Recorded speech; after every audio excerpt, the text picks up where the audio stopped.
Good morning, everyone. I am Janice Mathis, Executive Director of the National Council of Negro Women. We'll be back in just a couple of minutes as we allow our additional guests to join the webcast this morning. We're webcasting live from NCNW's headquarters building at 633 Pennsylvania Avenue, the Dorothy Irene Height building. If you've not seen it, the next time you're in Washington, stop by. It's a real treat and a real gem to see. I believe that we are live. You should be able to hear me now. I'm Janice Mathis again. I want to welcome you to Millennial Entrepreneurs. At this point, we will have just a few brief instructions, but I want to tell you just a little bit about NCNW. NCNW was founded in 1935 to combat lynching, which was a terrible problem at that time. It was founded by Dr. Mary McLeod Bethune. And later on next year, you will find out that Dr. Bethune will be added to the luminaries in Statuary Hall at the United States Capitol. She was the founder of Bethune-Cookman University as well as NCNW. She worked for a long time with the SALA, and she was one of the founders of the United Negro College Fund, a prolific educator, stateswoman, friend to presidents. She is part of our DNA and someone that we're so proud of. On November the 9th through the 11th, we will convene our 58th National Convention in Washington, D.C. at the Grand Hyatt. We encourage you to consider attending. Part of that is directly related to millennial entrepreneurs. Some of you have been with us all year throughout the series, and if you have attended at least 4 of the webcasts, you're eligible to participate in something called pitch competition. We've got $5,000 in prize money, but more importantly, we'll give you an opportunity to talk about your business idea and convince others, like Shark Tank, if you've ever watched it on television, that it's worth an investment. So we're very pleased with what we're doing on behalf of Ingrid Saunders Jones, our national chair, and Paulette Norvell Lewis, our program chair. It gives me great pleasure to welcome you to Millennial Entrepreneurs. And now I want to introduce Cheryl McDonald from Wells Fargo, one of the sponsors of today's program. Cheryl has been with the bank 19 years, and she is currently serving as the marketing program manager for multicultural marketing. She's been a good friend to the United Negro College Fund, to the National Council of Negro Women, and we're delighted to have Cheryl McDonald as our moderator today. Cheryl? Thank you, Janice, and good morning. It is my pleasure to participate in the webinar this morning and to introduce you to our dynamic presenter known as Chief Bosspreneur. Becky A. Davis is also known as the entrepreneur's secret weapon for her straightforward coaching skills that develop individuals into well-rounded business owners. Becky works as a business growth architect and designs business growth blueprints to help clients accelerate growth and build legacy businesses. Becky is CEO of MVP Work, LLC, a coaching and consulting firm, and she is the founder of the Bosspreneur Business Circle, a global online and in-person networking platform dedicated to the advancement of women-owned businesses and determined to be the global leader in women business to women business partnerships and transactions. She is a member of the prestigious Forbes magazine Coaches Council, official entrepreneur coach for the ultra-exclusive Odyssey Media Retreat, executive coach for Black Enterprise Women of Power Summit, and national entrepreneur spokesperson for the Coca-Cola Company's Women's Small Business Initiative. Becky has been featured on Fox, Black Enterprise, Essence, ABC, Forbes, and Huffington Post regarding her work and mission to help women business owners. Becky is one of the most in-demand speakers and experts for small businesses, leadership development, and women empowerment. She has written 7 books and is a best-selling author. Becky lives in Atlanta, Georgia. Welcome, Becky. We look forward to your presentation.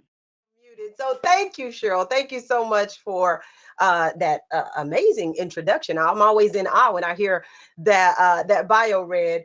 But I'm excited to be sharing today with the millennial entrepreneurs on really doing it for the gram. I had to think about that. It was like, okay, doing it for the gram. What am I doing for the gram? And my daughter told me what doing it for the gram was. So definitely millennial. And so we're going to talk about build it, they will come, right? Well, you know, that term, that terminology really started from Kevin Costner's movie, A Field of Dreams. Build it and they will come. And too often, as small business owners, we start out and we think, oh, if I have this great idea and I share this amazing idea, then some amazing things are going to happen. People are going to love my product or my service. And sometimes maybe not so much. And so one of the things, so the question is, if you build it, will they come? Right or wrong? And so I really want to do a poll right here, if you actually believe that. So William, if you can put up the poll, do you believe that if you build it, they will come? And he's going to put that up, and then you'll be allowed to answer, and we'll see where everybody stands so far.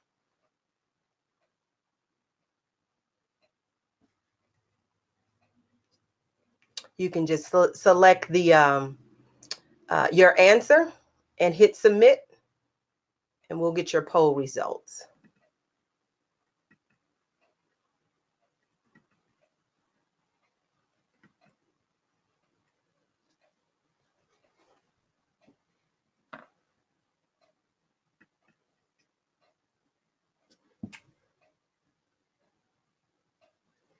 William, you'll Okay, gotcha. yes, I'm sorry. We can close the poll. We've got very good participation, and I'll share the results. Becky, I'm not sure if you can see the No, results of the poll on okay, your now I screen. can. Mm-hmm. You can? Yeah. Yes, I can. So we have Great. 41% says, yes, I do believe it. And 59% says, no, I don't believe it. So that's good. Almost a mix, 60-40 mix. And we're going to talk about if you build it, they will come. Some things that you really need to do for them to actually be able to come. So thanks, William, for sharing that poll. So let me just share with you kind of my story. Here's the thing. If you build it, market it, and sell it really well, then they will come, because you can build it and be the best kept secret in the world. When I started my company 6 years ago, I was truly elated and excited about this new venture. So on August 1st, 2012 was the first day that I was working for myself. And I was excited about it. So from August 1st to December the 31st, I really focused on my strategy. What was I going to be offering the world, and really putting it together to be able to launch January 1st of 2013. And after I did all of that work, and I wrote a couple of books and put my training materials together, I was elated, excited about what was getting ready to happen. And January 1st, when I said, okay, I'm launching this, I launched it, the website went live, and I posted it in my social media page. And from there, all I heard was crickets, nothing. And I was like, nobody's asking me about, my business. Nobody's asking me. So then I was like, okay, so now what do I do? I built it. I built it. But the problem and the issue was my marketing. Before I even really learned to sell it, that's where the issue really began. I did not know how to market. I didn't know what marketing consisted of. Now, I understood marketing coming out of corporate America, working with my marketing teams and strategizing, but someone else was responsible for that. It was just, me being able to give input, feedback, ideas, and they put the strategies together and they launched. And then everybody in the everybody got the information, whether it was commercials, whether it was direct mail sent out, but that wasn't my responsibility. Well, that was my first aha, that I'm responsible for that. I don't have a marketing team. I am the marketing team. And so it was a big aha to me. And so there were some things that I had to learn on this journey of entrepreneurship. If you build it and no one knows about it, you're the best kept secret. It doesn't matter how great your product is. It doesn't matter how amazing you're transforming. You can transform people's lives. If no one knows about it, then they don't know how to find you. They don't know how to get to your services. And so what I want to share with you today is really to be able to take your marketing to, if you're going to build it, then you need some marketing strategies to really help you in the process. And so we're going to talk about 5 marketing strategies. Now, these are all marketing strategies that I have implemented in my business throughout the 6 years.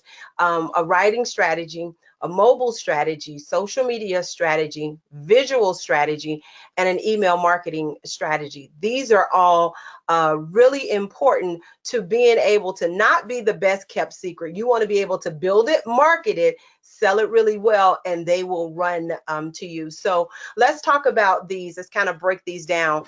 And I want to share some information with you about each one of them. When you think about writing strategy, most of the times you're thinking, a lot of entrepreneurs think, well, hey, what am I writing? I don't need to be writing anything. But there is a writing strategy, especially even if you're posting on social media, that's writing. But one of the things that have really been impactful, and what I started to do to try and get more visibility to my business and my brand, was being able to blog. Blogging is really, really important to business. So when you're blogging, you're sharing free, valuable information. You're really just starting to build a community about what it is that you offer in your expertise, in your niche, and you're sharing that information out because you're building your expert platform. Guest blogging for other influencers. I did that. When I first started blogging, no one knew who I was. So I was like, well, someone suggested, hey, why don't you partner with some bloggers that are huge influencers where you can guest blog for them? And I thought, oh, good idea. So I started reaching out to bloggers to ask about being a guest blog and making sure that the content of what I was offering really spoke to the audience that they were talking to. So I started guest blogging, and I learned to use keywords in guest blogging so that it would drive people back to my website, drive people back to want to know more about me. And writing articles really, really started to help me generate some buzz around my business. And the way I really learned about the writing articles piece, I had written a book, the first book that I had written.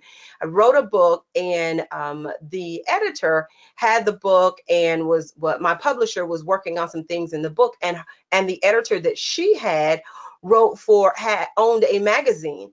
And so as she was editing my book, she told the publisher, she was like, I really like the content that she has in this book. Do you think she would be interested in writing for our magazine? That just blew me away. I was like, really? And she was like, yeah, the editor, my editor, who normally goes through and edits all of the content in the book, is really interested in you writing for the magazine. And I was like, yeah. So I wrote for her magazine for about a year and a half. I wrote for her magazine regarding what my expertise was. And her magazine was, her following was about 700,000 people. My following was about 20, 25. I mean, I didn't have a huge following. I was new in business. And so that was the first aha for me. It's like, oh, okay. And then after I started writing for her, then I started to reach out to other magazines that I could do guest write-ups for. So I've written for Forbes. I've posted articles in Forbes. I've posted articles in Huffington Post, and all of these organizations have a lot bigger following than I have. And so it was a way for me to start getting my company my expertise, what I did, and how I helped people. It was a way for me to start sharing my intellectual property and my views on business, on entrepreneurship. I started writing articles about those things, and I started to get emails. I started to get people connecting with me socially to ask questions about, hey, I heard you read your article regarding this. I would love to talk to you and get more information about your company. So having a writing strategy is a part of marketing. If you're a blogger, if you like to write, then doing a blog. Right now, blogs are, that's just money. Some of the largest bloggers are seven-figure bloggers. They started their business sharing information, grew a huge audience.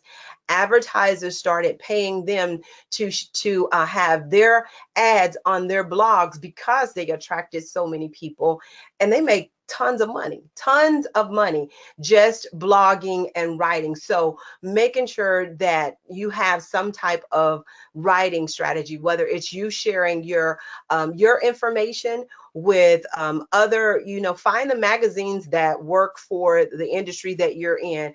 Where are the people that you want to help? Where do they hang out? Find out that, and then figure out how to connect so that you can start writing and sharing information and content. So writing strategy. One of the other things is a mobile strategy.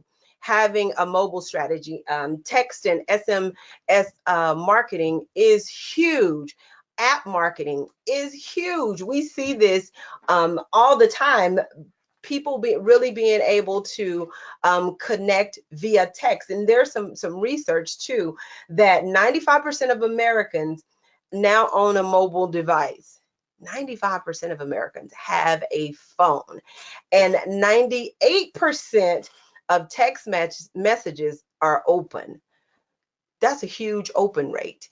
And so being able to create a mobile strategy for you to market and share your business. I mean, you think about it, we've already witnessed the impact of mobile technology and marketing strategy. We've already seen how impactful that it can be. And there are a lot of different software and online platforms that will allow you to create a text mobile strategy. So I want to share a couple of those with you so you can jot them down and then look some of those up later. One of the top ones, and it's one that I like, is called Slick Text.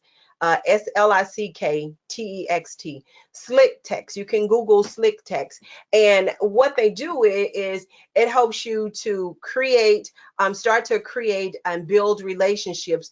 There's marketing services that they provide for you online. They provide software so you can start to build your list, your community, and then they'll even help you with drafting messages so that you can send those messages out to your customers.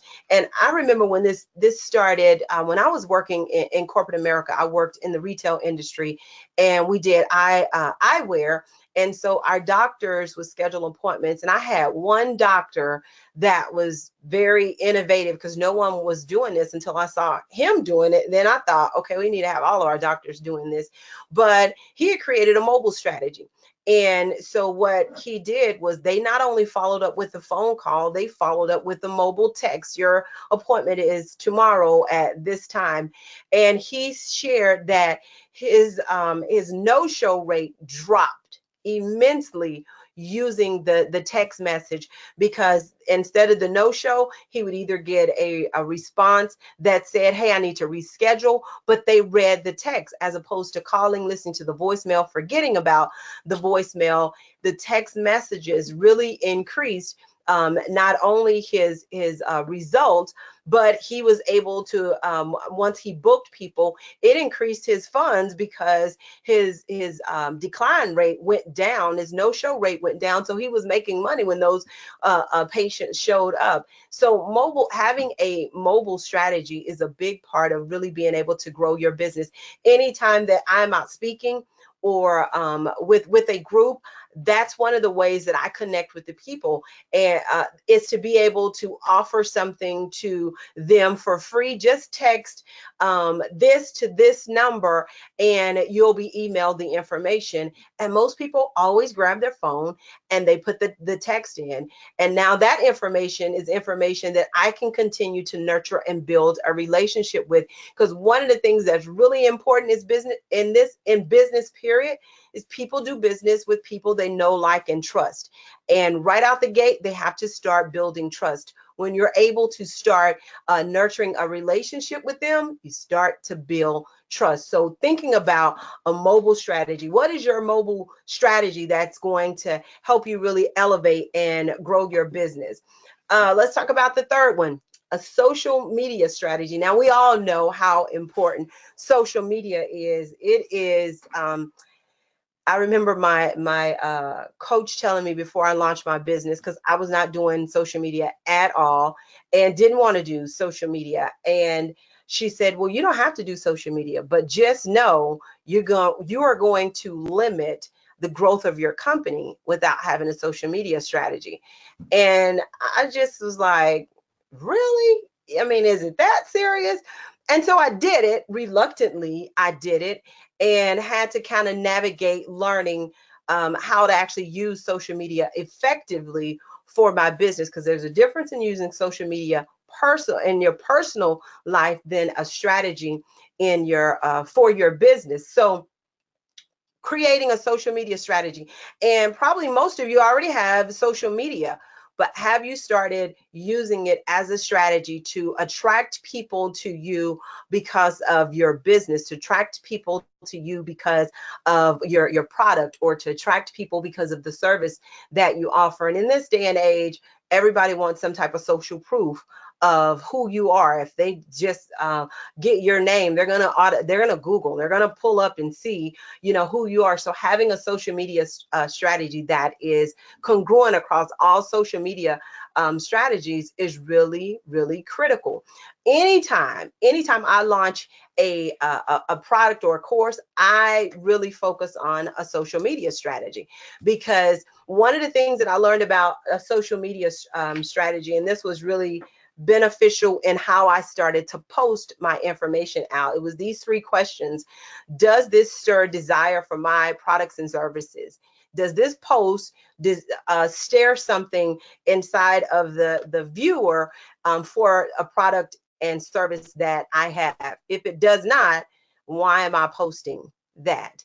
And so I had to start to look at it and get a little bit more strategic. Does this build know, like, and trust? Like I said, that's how people work with partner with businesses, is with companies they know, like, and trust. And so if it's a post that I'm putting out there, is that helping them to know me a little bit more? Is that helping them to like me more? And is it helping them to trust more about who I am based on what I am posting? And then the third question that's critical when you're posting on social media, does this really help people?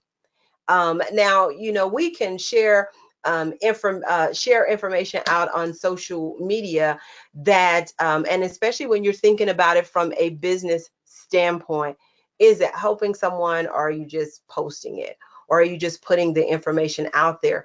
Those three questions was critical for me, and it helped me to grow my social media following, to grow my social media community across really all platforms.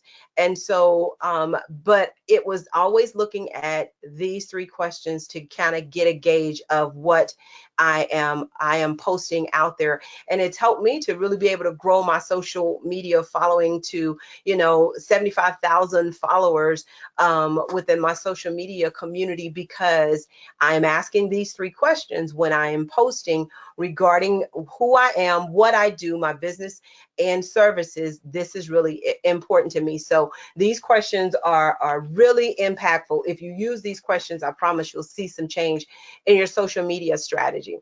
And then we want to talk about number 4, visual strategy. This is huge.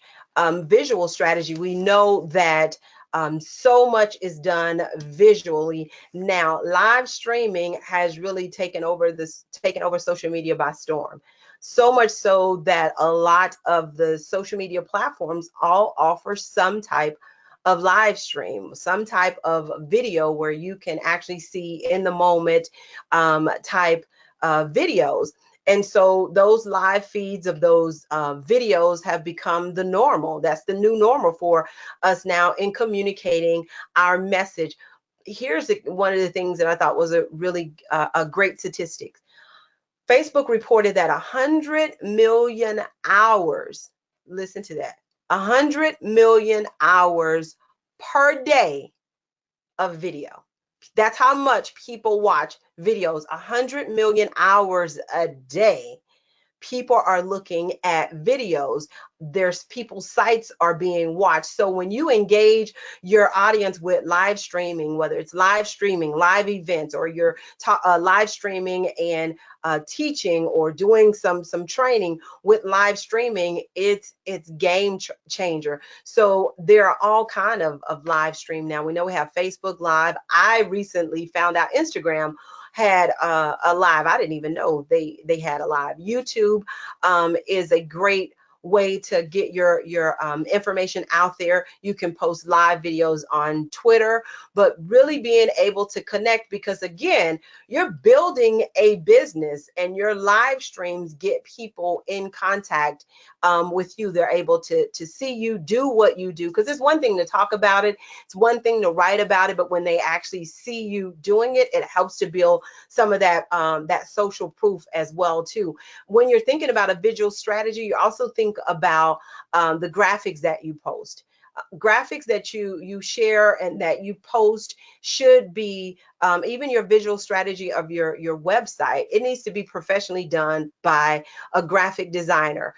You can tell some of the homemade posts, and that diminishes the quality of your services.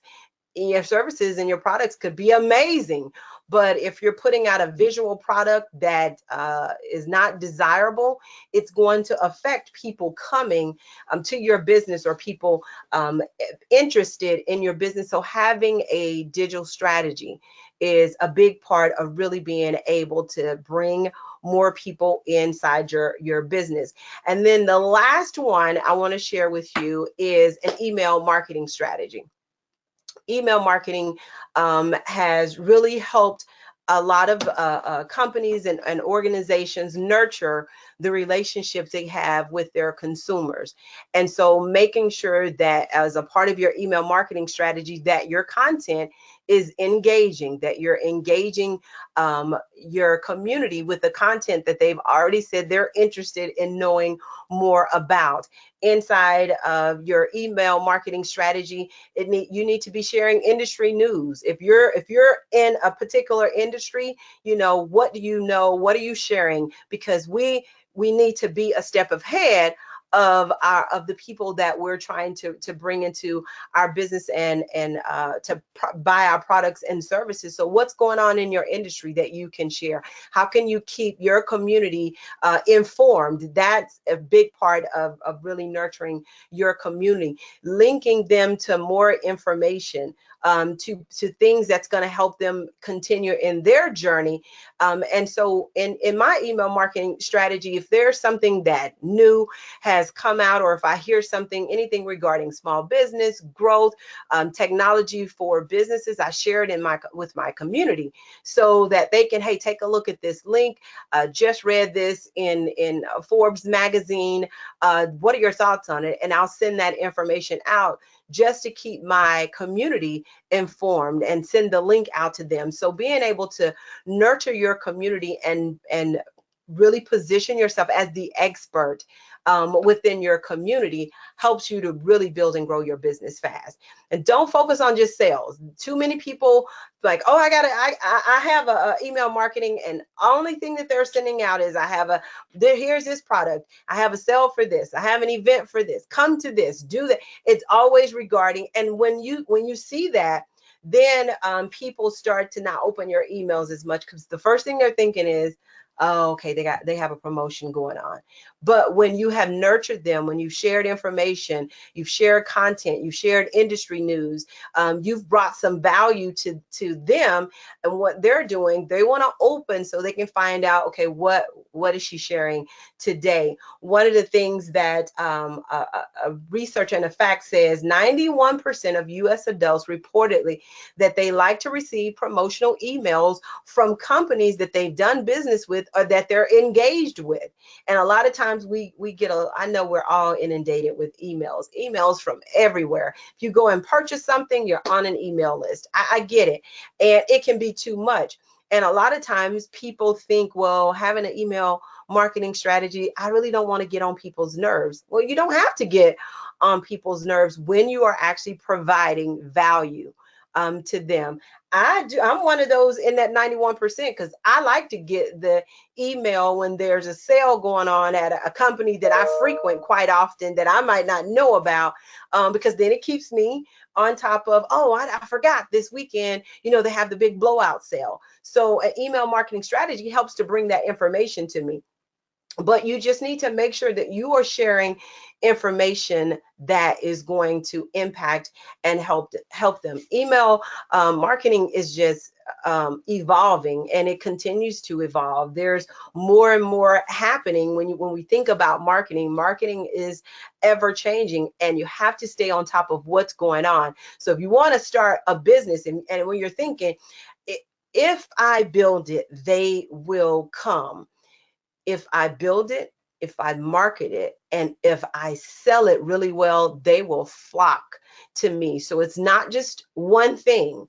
There's more that you have to do. So you have to have a marketing strategy. Now, based on the 5 areas that I just shared with you, having a writing strategy, having a mobile strategy, having a social media strategy, a visual strategy, and a email marketing strategy.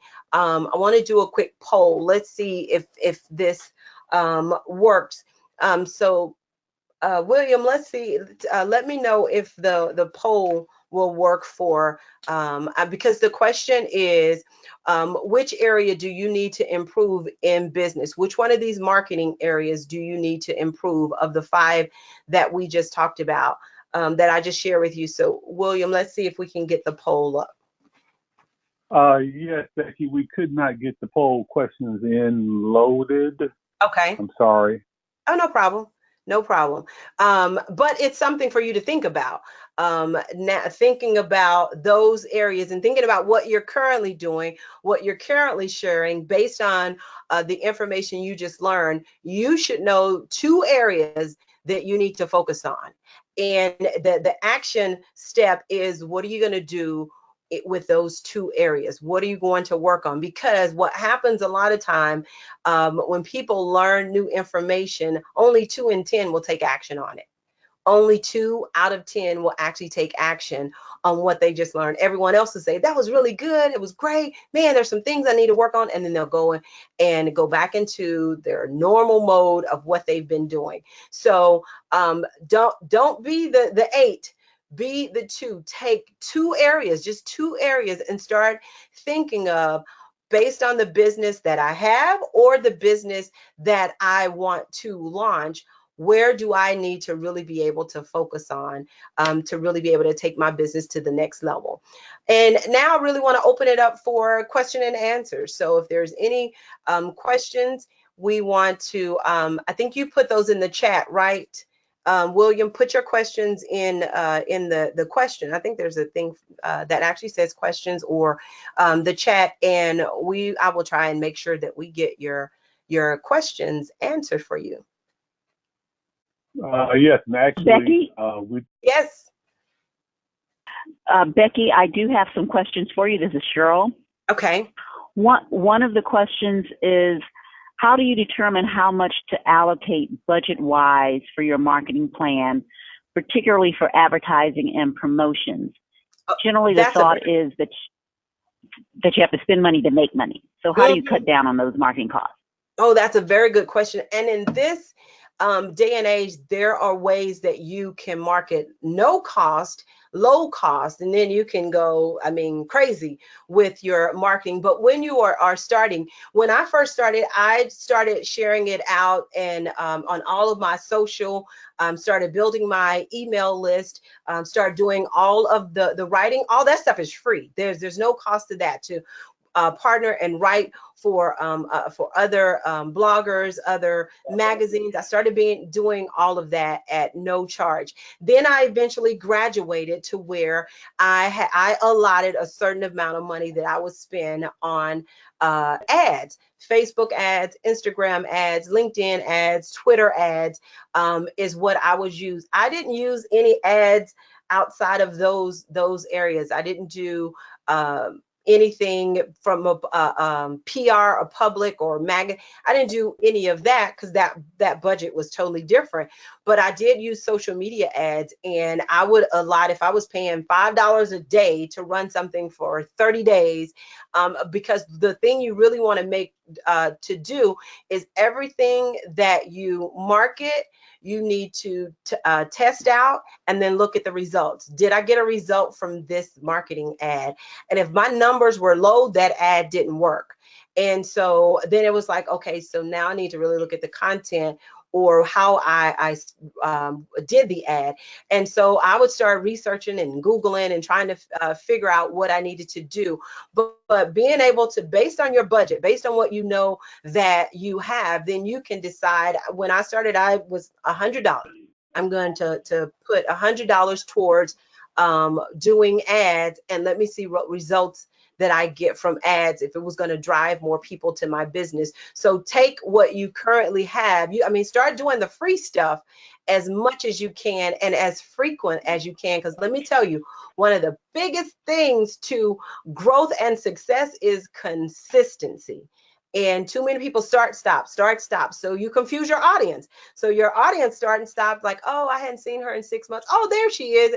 So consistency is key. Being able to if you're going to say that you're going to post Monday of every week, post Monday of every week, whether you feel like it or not. Be consistent, because the consistency is what draws people to you. But when you're thinking about using money for advertising, just be strategic and make sure that you're spending the money where your audience is, because every social media platform might not be your audience. And so spending money on all those areas and it's not your audience, it doesn't make sense. So be strategic about it, because I did that. I put money in all those areas, and there were some areas it's like, I just really need to come out of that. That's not, my audience is not there. And so be strategic and start doing your free stuff, and you'll see where your audience is. So when you decide to put money in it, you're putting money towards what you already know you're getting some feedback on. Becky, next question. What are your tips for beginning to monetize your blog when you're just starting out? Good questions. If you have a blog, first of all, you're going to have to start to build up some viewership, because the numbers are critical when you're writing and doing blogging. So being able to build up your numbers. One of the other things that you can do as a blog writer is, what are some of the services that you are offering?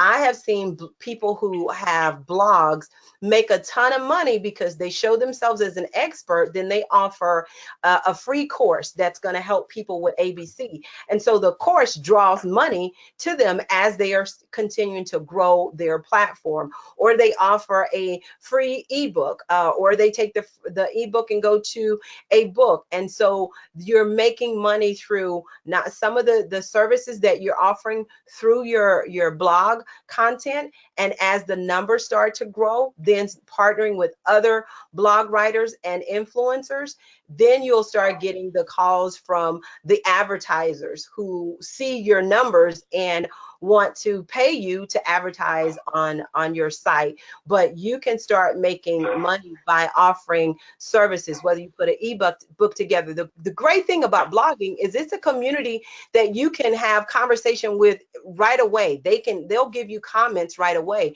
And being able to ask your community, what is the biggest thing you struggle based on what we talked talked about, whatever that struggle is, you create the solution to it, they'll buy it all day long. So you can start making money from providing solutions to the problems that your community and your blog is having.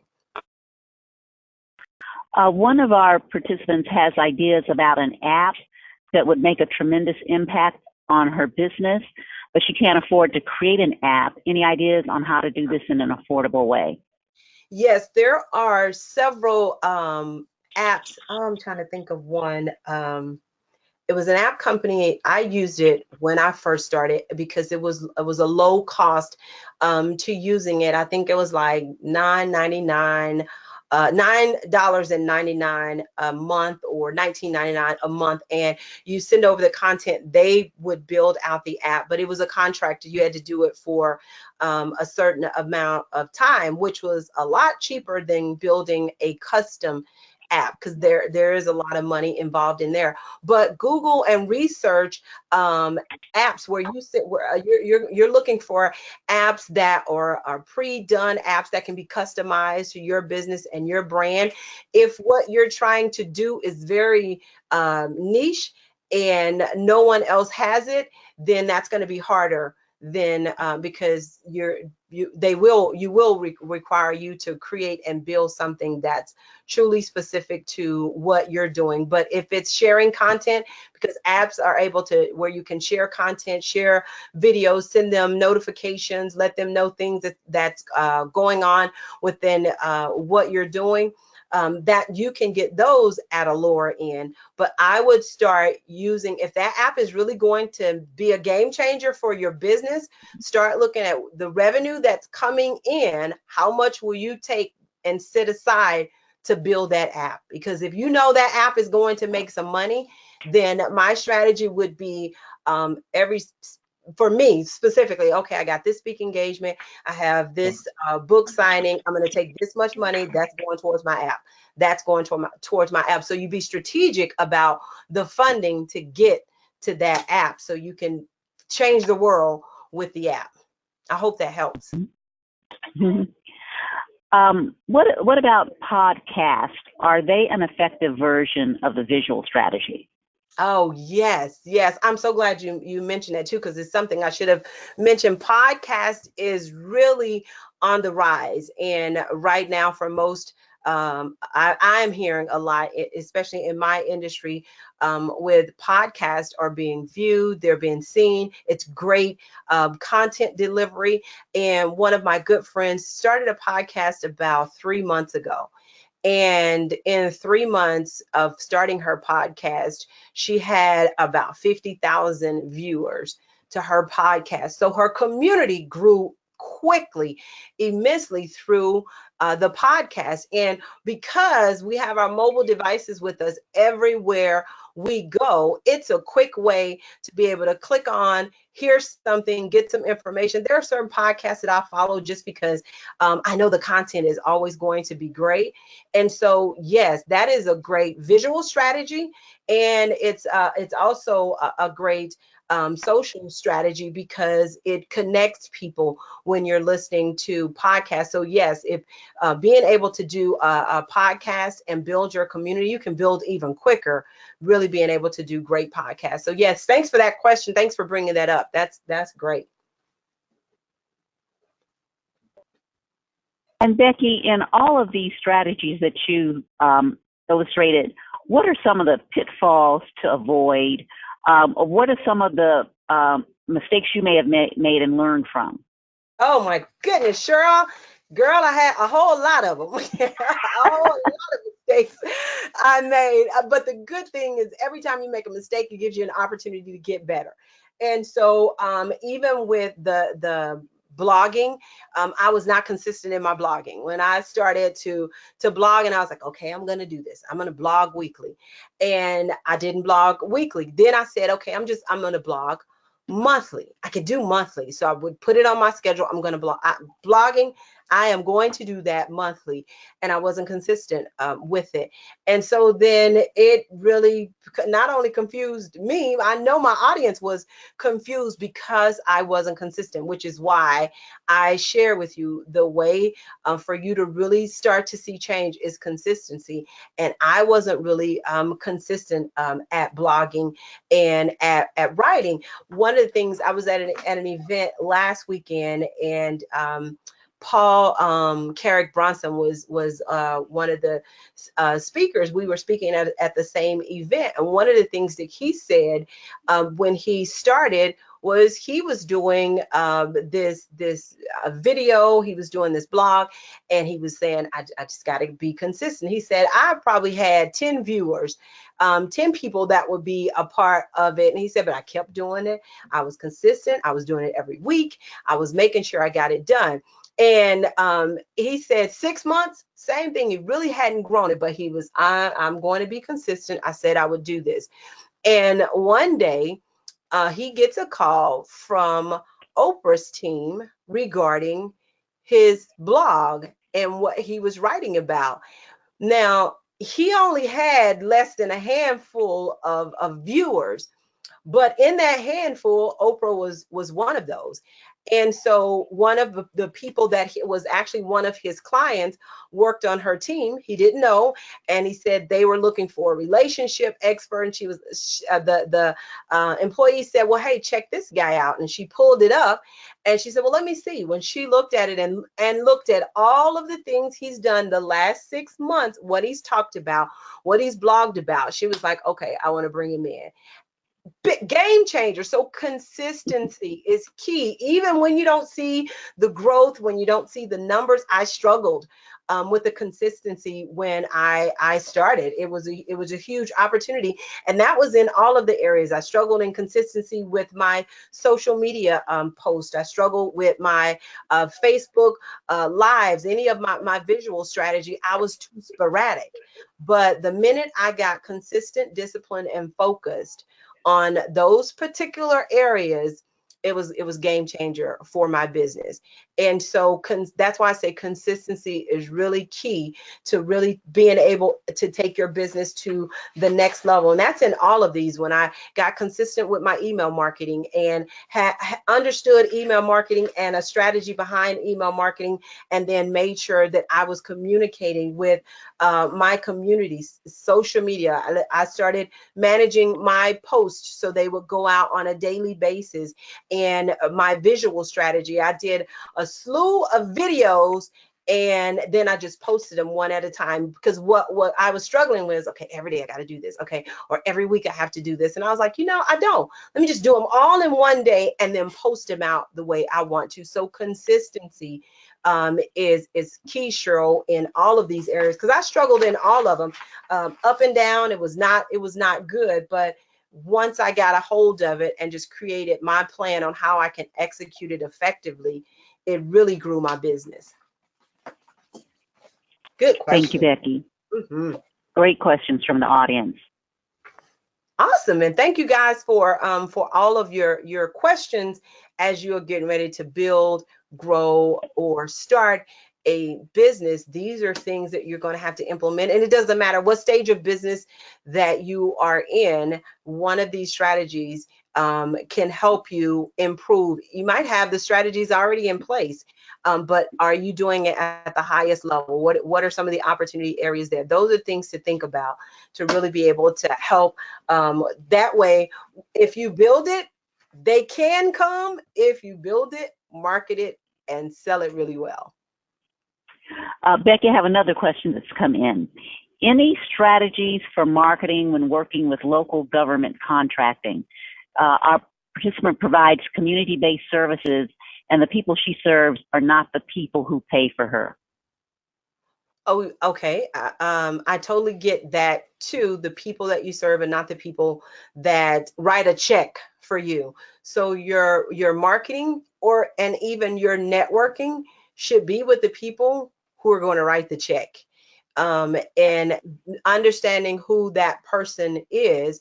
And sometimes the marketing might not be traditional marketing, but when you start to build relationships with those people who write the checks, then your email marketing can really be able to impact them. Or an article that you write and you send them a link to the article for them to see this is what you do. Those are the check writers. So being able to be strategic about getting in front of those people is critical. Whoever is the person writing the check, that's who your message, your marketing has to resonate with, not the people getting the services. Because a lot of times, let me give you an example. In a school district, the district writes the check. You're wanting to do work for the teachers. The teachers are excited, the teachers want it, but they don't write the check. And so when you're marketing your information to the teachers, they're excited, but they're not writing the check.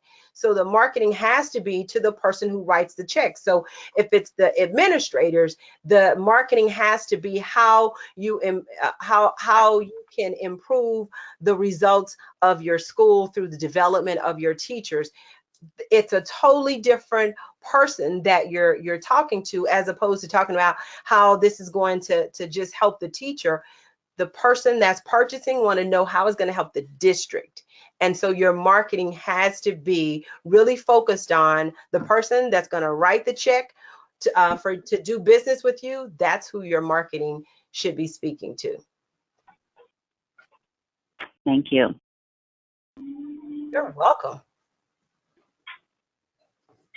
Any other questions from our webinar participants?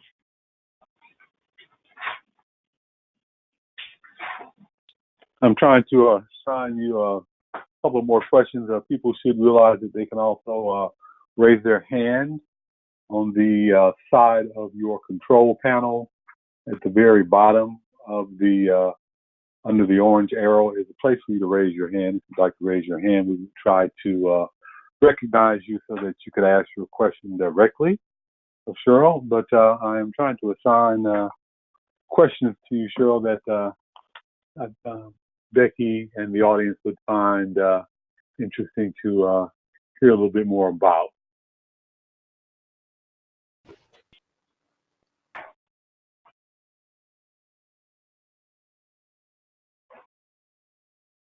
We have, well, let me just go back to assigning to you. Okay.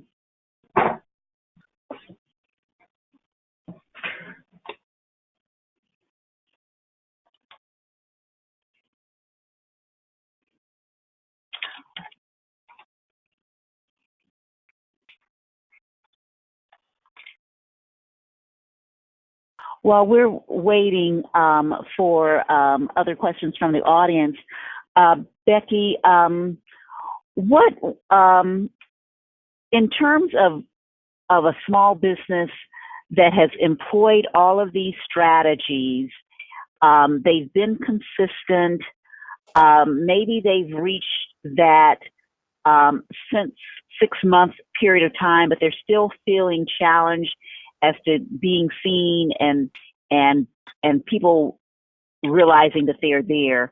What are maybe some other one or two other things they might do to kickstart that if they don't have the opportunity that someone that knows Oprah sees it? Exactly. I totally understand. We all want that Oprah moment that'll help accelerate our business to a whole nother level. But some of the things that you can do immediately is start collaborating, start building relationships, and start collaborating and partnering with other businesses.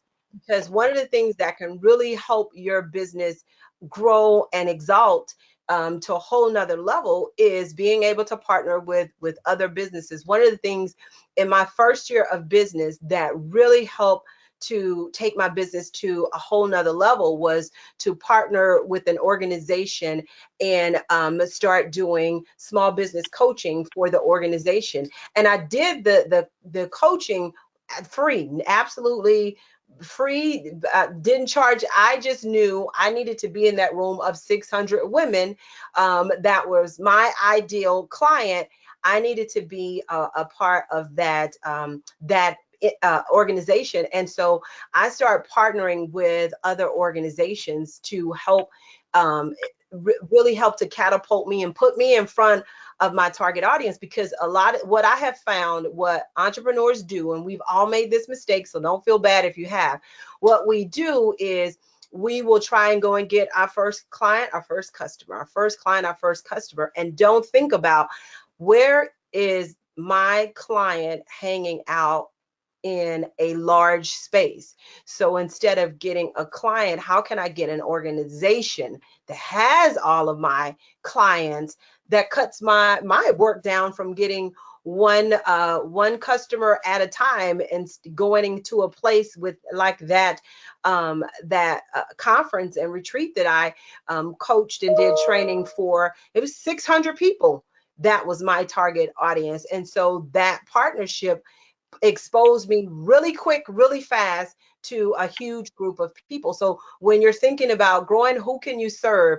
Where can you go spend your gift times and talent, being able to serve someone else that puts you in the presence of the people that you really want? That has been a huge best practice for me. Anytime I can partner with companies and organization, it has really helped me to catapult my business.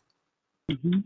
Okay, one last question. It's a follow-up on the blog creation. We have a participant who creates blog content about Black history and culture, but she's not currently selling anything, just sharing her knowledge. And she's struggling to figure out how to create something from the work that she's providing that she can monetize. So there's a couple of questions that I would want to know about that. So you're communicating about Black history. So what's the goal of your business? What do you want to do with that? Are you communicating that because you want to be in a political space? Are you communicating that because you want to be able to make change in the or are you communicating that information as an expertise because you want to be a speaker on that? What is the end goal for that? Because you can continue to share the information, and as your blog grows, then advertisers come to you. But if you're looking to make money before then there's something you have to be able to provide that helps your audience. If it's not going to help the audience, no one's going to buy something just because I attend this blog. So thinking of your end goal, why are you doing what you're doing? Why are you're blogging for what? When I was writing to draw people to my business to learn more about my services and to eventually want to do business with me. That was my reason. I wanted to be able to create and build my expertise in the area for people to see how often I am writing about this particular topic, so that it would open up speaking engagements for me, because someone read it and said, hey, we're doing a conference on what specifically is your end goal for your blog on African American history. There has to be an end game. Without it, it's you'll kind of spin your wheel. So that's something that you really have to think about. That'll help you come up with what your product is. Well, thank you, Chief Bosspreneur. You have certainly illustrated that you are an expert in this field. Thank you so much. I am now going to turn it over to Janice to close out for us. Thank you, Cheryl.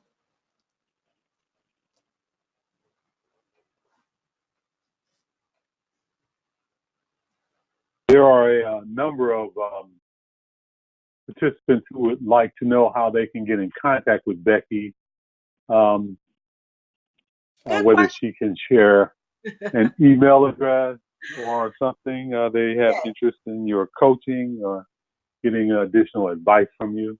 Thank you so much, William. You can find me on anything social media at Bosspreneur. So if you pull up Bosspreneur, I'm the only one that should come up. If someone else comes up, let me know, because that is a registered trademark. So at Bosspreneur on all my social sites, Facebook, LinkedIn, at my personal page is my name, Becky A. Davis. And at LinkedIn, it's Becky A. Davis. But Twitter, Instagram, even my Facebook group is all Bosspreneur. My Facebook business page is under Bosspreneur as well. You can email me at Becky Davis. My name and my company name is MVP Work, WORK.com. That's Becky Davis at MVPwork.com. But I would love to connect with you socially as you are being millennial entrepreneurs to really get your business to the next level. Thank you, William. We also have one raised hand if we have time to Sure. try and take this question from Miss Giddens. Miss Giddens, you are self-muted. You need to unmute yourself by using the telephone handset on the right-hand side of your control panel. Can you unmute yourself so that you can ask your question?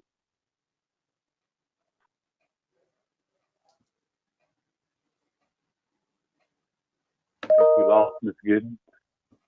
Okay, I have another question, Becky and William. Everyone on social media looks flawless. You look great today. Becky, do you recommend people do makeup, hair before posting live streaming on social media? You know what? I recommend you being authentically you. When I first started, that's what I did. I always made sure that, okay, let me get up and get myself together and put my makeup on, get my hair done, and I would do it. And remember, I told you I was very inconsistent. Well, guess why I was inconsistent? Some days I didn't feel like getting up, putting no makeup. I didn't, and I thought that's how I had to be. What I have learned since then is that showing up authentically me actually works better. So the days that I get up and have a thought for a live and I come on and I share it, no makeup, might have a baseball cap on, whatever the issue is, people, it helped to build know, like, and trust, because I'm not always made up. I actually did a series of videos that I called My Before. And I didn't wear makeup and I didn't do my hair. I mean, it didn't look crazy, but I didn't actually, style my hair. And I called it My Before because I wanted people to understand what you're seeing right now. You think is oh my God, this is great. I need you to know what my before looked like. Not just my before I put the makeup on, but the struggles that I had in business, the disappointments that I had, the areas where I just was horrible, or this really didn't go well, or I failed. I took a risk and the risk did not pay off. I lost money. And I really wanted people to understand that all encompasses entrepreneurship, not just everything is great. And so I would say if you're doing video, just show up authentically. If you have on makeup that day, great.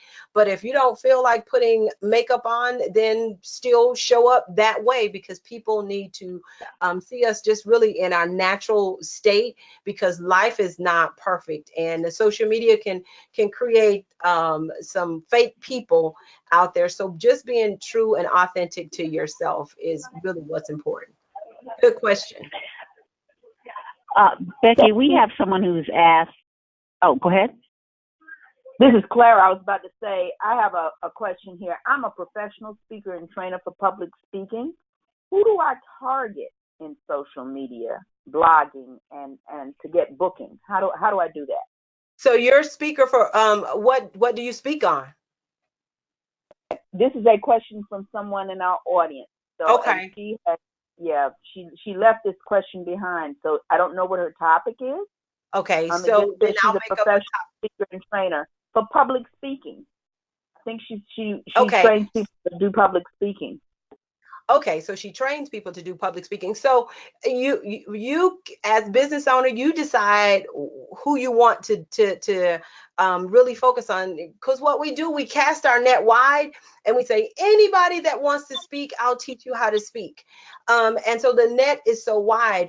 But when you say, hey, I have a training class on public speaking for authors and coaches, or for have a public speaking class for tech people who really struggle in that area, to help you take your presentation to the next level. So when you're posting it out on social media, if you niche it, those people will see it and they'll respond.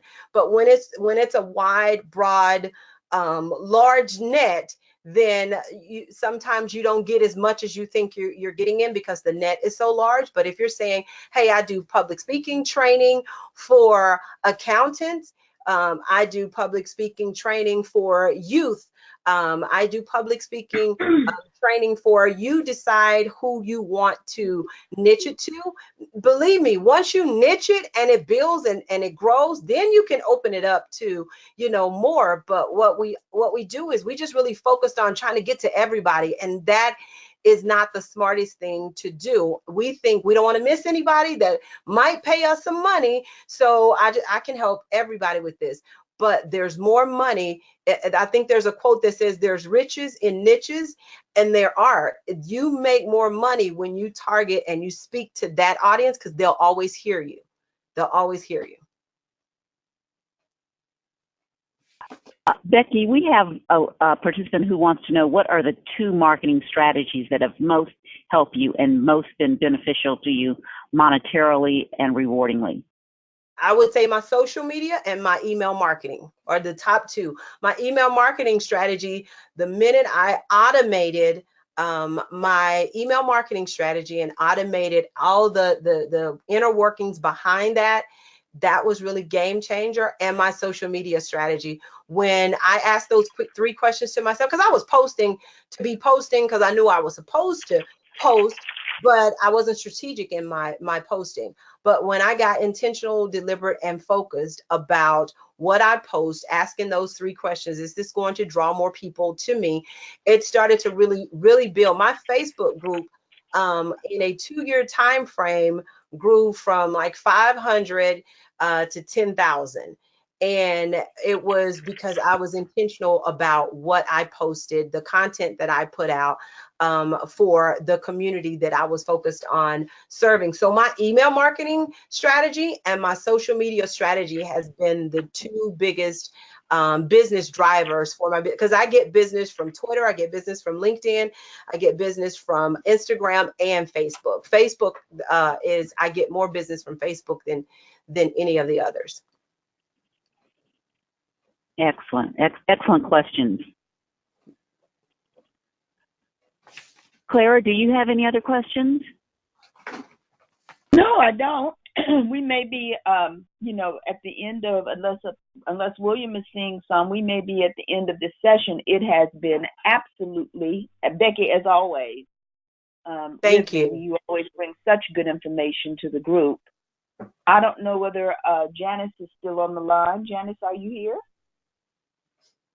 Well, if not, I'm going to close out on behalf of the National Council of Negro Women. We are here every 4th Friday with topics of interest, and we're also here every 4th Thursday evening with the business entrepreneurs session. This one is geared toward millennial entrepreneurs, and our other is the Thursday evening is just a broader audience. There's Janice. Janice, I had you on mute. You were doing a great job. Keep it up. I've learned from the best, Janice. Well, you obviously on home. Well, I did have one other question for Becky. She said something that's very important. She said she automated her social media, and I wanted to ask her how. So how did you? There are several platforms where you can automate your social media. So Hootsuite is a company. Edgar is a company. And what they do is I could post all of my social media for the month and schedule out every day what time I want to post it. I can post it inside of one of those platforms and they'll automatically send it out for me. Because where I was getting caught up is, okay, now I got to go post every day. It was just too much. But there are software platforms where you can put in all of the posts that you want to post for the week, for the day, for the month, for the year. If you want to, you can go in and pre-post them in there, and it's automatically triggered to go out at the date and time that you ask for LinkedIn, for Facebook, your Facebook page, Facebook group, Facebook personal page, for Instagram, for Twitter, for LinkedIn. All of them, you can automate them where they go out automatically. And obviously you found that it was cost effective to do it that way, that it didn't cost more than the benefit. Yes, because I was spending a lot of time doing the post and so I would just take a day and I'd write all of my posts for 30 days for the month and create all of the flyers that I was going to put out. I would go inside of that software, post each one of them, and then I'd be done. I don't have to do it again to the next month. And then I would get it. Now I have a social media manager that handles all that for me. I send her over the information and she handles everything. But initially it was me.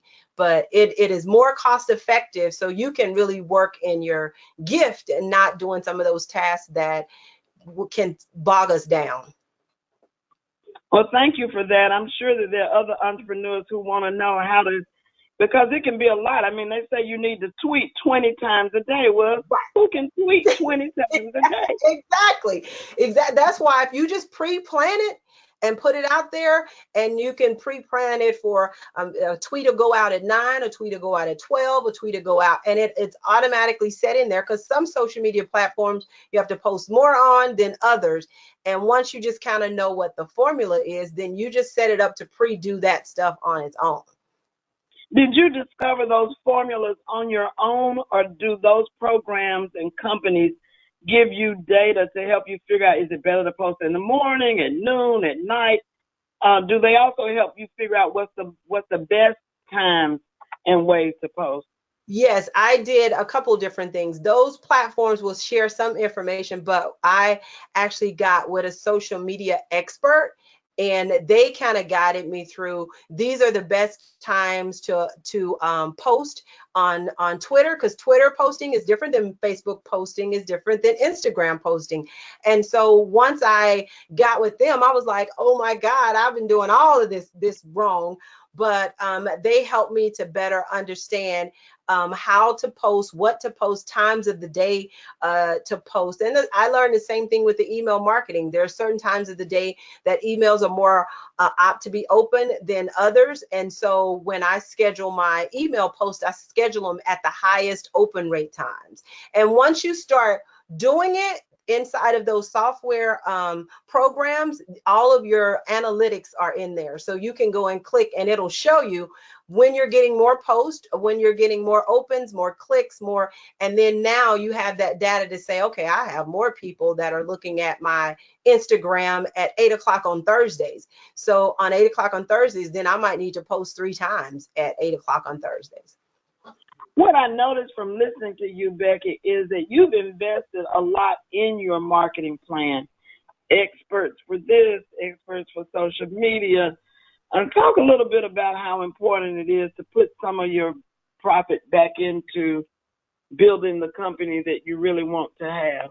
Yes, we cannot do it by ourselves. And when we start a business as a solopreneur, if it's just you're trying to do everything yourself. But I had a coach to create this chart for me, and it was really a aha moment. And it was a 4-graph chart, and in one area he had $1, he had $10 in the top corner, he had $100, and then he had $1,000. And he said, anything that's in the $1, $10, $100, you should not be doing. The stuff that's in the $1,000 that's going to bring money, you need to focus your time there. So who can you get to help you with those $1, $10, and I was like, he said, if it's $10, if that's all, then you need to pay somebody that $10. If it's $100, you need to pay somebody that $100. And I was like, okay, because Hootsuite is $100, and I was doing that. And so I was like, okay. So I really started to focus on what areas of my business that, first of all, I didn't like doing, but I had to do. And that's where I started to focus on people who were experts in that level, in that area, and let me pay them out. Because what happens is you'll start to convince yourself, oh, I can't afford that. I can't afford that. Because I said the Right. same thing. I can't afford to get this expert. And I was like, you know what, Becky, try it for 60 days. And if you can't afford it, you will know. But what I found out is in those 60 days, because I wasn't working on that and it was still building my business, I was working on the $1,000. I was like, I can't afford it. And so I always kept, was able to keep a team of people that works on building the brand together. You have to put money back in your business. And as long as you're trying to do everything, you're going to hit a salary cap. You're going to hit a cap where you can't move beyond, because you cannot do it all yourself. I mean, you have to get some help. But the biggest thing was those $1 activities, those $10 and those $100 activities. You should not be doing. As you're building and growing your business, then you look for someone who can take on those activities while you focus on the $1,000 and $10,000 activities. That is great advice, and I would never have thought of it in 100 years. I'm gonna practice that. That sounds like good advice for a certain nonprofit organization that I know too. Yes, take it off your plate. That's a waste of your time. Somebody else need to be doing it. All right. Well, do we have other questions? Are we ready to close out now? Maybe so. Let me thank all of you again on behalf of National Council of Negro Women. Ingrid Saunders Jones is our illustrious chair. Our program director is Paulette Norvell Lewis, who's based in Atlanta, has a lot of program experience. We're so grateful that you would choose to join us. In just about 10 days to 2 weeks, if you didn't see all the program or you'd like to review it, there will be video as well as PowerPoint uploads so that you can visit this material again. And we invite you to come to our national convention and see the pitch competition. If you've been to at least 4 of these webinars and you're a member of NCNW, you're eligible to compete for $5,000 in prize money. We think that'll be an incentive to help somebody maybe invest in their social media strategy. We appreciate what you're doing for us, and we hope that you will consider joining NCNW. You can find us on all the social media, Instagram, Twitter, Facebook. Just look for NCNWHQ. NCNWHQ stands for headquarters. Claire, we're always delighted and thankful for what you and William do for us. And Cheryl, I know how busy you are. Thanks for coming out today to be our moderator. And thanks to the company for sponsoring Millennial Entrepreneurs. Go out and make it a good day, folks. Bye.